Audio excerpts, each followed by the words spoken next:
Motorcycle Mike takes me to some bar at like 3 p.m. Like that's a normal time to go to a bar. I actually had just gotten back from my first ever training camp at the Chula Vista Olympic Training Center. So it was my first experience with other amputee athletes, the world of Paralympics. This was also the first year that I had started volunteering at AMP camps. I was like very new to this world, but super duper stoked and excited. I think anybody who finds like their marginalized community for the first time, like you get amped. You know, you do like your typical first date things like where are you from, like what's your sign, do you like guacamole?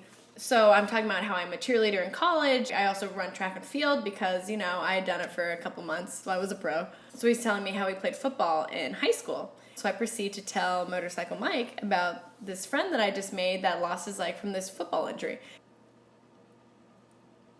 To this day, I wish I remember verbatim what this man said to me. I never knew what it actually meant to see what it looks like when somebody looks like they had just seen a ghost, and this was my first experience.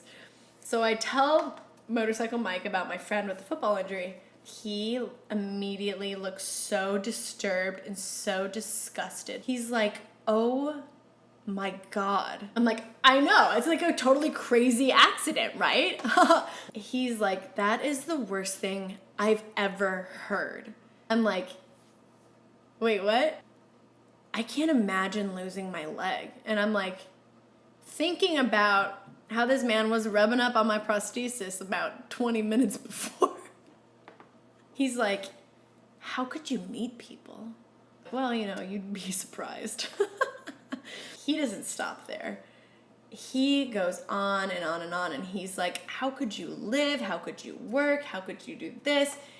He said something to the degree of, if I lost my leg, I feel like I would lose a part of my soul. Like, I knew it was coming before, but at that point I was like, oh no, I need to stop you right now. You're gonna feel like an asshole in about 3 seconds. And he looks at me really confused. So we're at like one of those like high top tables with the bar stools. So I told him, I'm like, listen, thinking to myself, how do you not know this after you were rubbing up on my fake leg?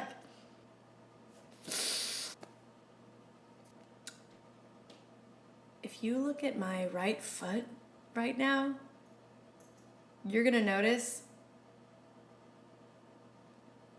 it doesn't move. And immediately he looks at me, looks underneath the table, looks at me again, grabs my leg. And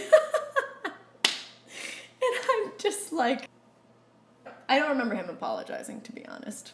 But he was just in so much shock to see that like I was somebody that was going through something that was so profoundly scary and separate from him and awful and tragic and pitiful. You know, that he was like taking out a cute girl that had done that. I mean, the story of Motorcycle Mike didn't last long. He like did like some like scary drugs and stuff, so I was not about that life. I'm afraid of that. Ooh.